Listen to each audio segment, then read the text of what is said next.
जरा video वेखियो, video वेख के मैनूं दस्सिओ कैसी लगी वीडियो।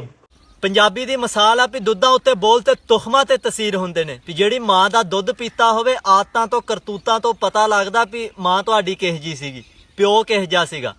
ਤੁਖਮਾਂ ਤੇ ਤਸੀਰ ਹੁੰਦੇ ਨੇ ਵੀ ਜਿਹਦਾ ਤੁਸੀਂ ਤੁਖਮ ਉਹ ਜ਼ਾਹਰ ਹੁੰਦਾ ਵੀ ਤੁਸੀਂ ਕੀ ਸ਼ੈ ਹੋ।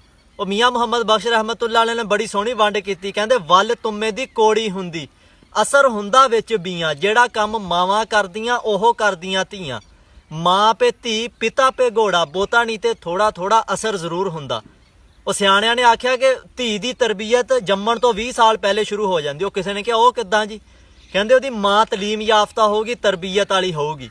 ਹੁਣ ਚਾਟੀ ਚੰਗੀ ਹੋਵੇ, ਦੁੱਧ ਚੰਗਾ ਹੋਵੇ, ਜਾਗ ਚੰਗੇ ਘਰੋਂ ਲੈ ਕੇ ਲਾਇਆ ਹੋਵੇ ਤੇ ਸਵਾਲ ਹੀ ਨਹੀਂ ਪੈਦਾ ਹੁੰਦਾ ਵੀ ਲੱਸੀ ਖੱਟੀ ਬਣ ਜਾਵੇ। ਹਾਂਜੀ, ਇਸ ਲਈ ਧੀ ਦੀ ਤਰਬੀਅਤ ਚੰਗੀ ਕਰੂੰਗੇ ਨਾ ਤੇ ਉਹ ਆਪਣੀ ਔਲਾਦ ਦੀ ਗਾਂ ਤਰਬੀਅਤ ਚੰਗੀ ਕਰੂਗੀ, ਨਸਲਾਂ ਸੰਵਾਰ ਦੇਵੇਗੀ। ਤੇ ਜੇ ਤਰਬੀਅਤ ਨਾ ਚੰਗੀ ਕਰੂੰਗੇ ਤੇ ਅਗਲੇ ਘਰ ਜਾ ਕੇ ਕੀ ਕਹਾਊਗੀ? ਉਹ ਕਿਸੇ ਗੰਦੇ ਖਾਨਦਾਨ ਦੀ ਏ, ਉਹ ਕਿਸੇ ਗੰਦਿਆਂ ਦੀ ਏ। ਹਾਲਾਂਕਿ ਖਾਨਦਾਨ ਗੰਦਾ ਨਹੀਂ, ਲੇਕਿਨ ਗੰਦਾ ਕਹਾ ਦਿੱਤਾ। ਪੋਤੀ ਆ, ਪੁੱਤ ਦੀ ਤਰਬੀਅਤ ਨਾ ਚੰਗੀ ਕੀਤੀ ਹੋਵੇ, ਕੋਈ ਕੰਮ ਗਲਤ ਕਰ ਦੇਵੇ ਤੇ ਲੋਕ ਕੀ ਕਹਿੰਦੇ ਆ? ਉਹ ਹਰਾਮ ਦੇ ਆ। ਹਲਾ ਗੱਲ ਦੀ ਗਹਿਰਾਈ 'ਚ ਜਾਓ, ਗੱਲ ਕਿੱਥੇ ਜਾਂਦੀ? ਹਰਾਮ ਦਾ ਹੈ ਨਹੀਂ, ਲੇਕਿਨ ਹਰਾਮ ਦਾ ਕਹਾ ਦਿੱਤਾ, ਖਾਨਦਾਨ ਨੂੰ ਬਦਨਾਮ ਕਰਤਾ। ਔਲਾਦ ਪਾਲ ਲੈਣਾ ਵੱਡੀ ਗੱਲ ਨਹੀਂ ਹੈਗੀ, ਚੰਗਾ ਖਿਲਾ ਕੇ ਪਾਲ ਲੈਣਾ ਵੱਡੀ ਗੱਲ ਨਹੀਂ ਹੈਗੀ, ਹਰ ਕੋਈ ਪਾਲ ਲੈਂਦਾ। ਔਲਾਦ ਦੀ ਚੰਗੀ ਤਰਬੀਅਤ ਕਰਨਾ ਬਹੁਤ ਵੱਡੀ ਗੱਲ ਆ।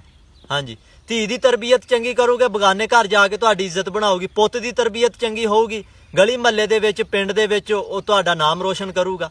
ਪਰ ਧੀ ਦੀ ਇਹੋ ਜਿਹੀ ਤਰਬੀਅਤ ਕਰਕੇ ਨਹੀਂ ਭੇਜਣੀ ਹੈਗੀ ਵੀ ਉਹ ਬਦਮਾਸ਼ ਹੀ ਬਣ ਜਾਵੇ, ਅੱਗੇ ਜਾ ਕੇ ਆਪਣੇ ਖਸਮ ਦੀਆਂ ਹੀ ਪੂਛਾਂ ਚੁਕਾ ਦੇਵੇ। ਉਹ ਕੋਈ ਬੰਦਾ ਸੀਗਾ, ਨਾਈ ਕੋ ਗਿਆ, ਜਾ ਕਹਿੰਦਾ ਜੀ ਮੇਰੇ ਵਾਲ ਕੱਟ ਦੋ। ਕਹਿੰਦਾ ਕਿੱਡੇ ਕਿੱਡੇ ਕਰ ਦੇਵਾਂ? ਕਹਿੰਦਾ ਬਸ ਅੱਡੇ ਕਰ ਦੋ ਵੀ ਬੁੜੀ ਦੇ ਹੱਥਾਂ 'ਚ ਨਾਣ।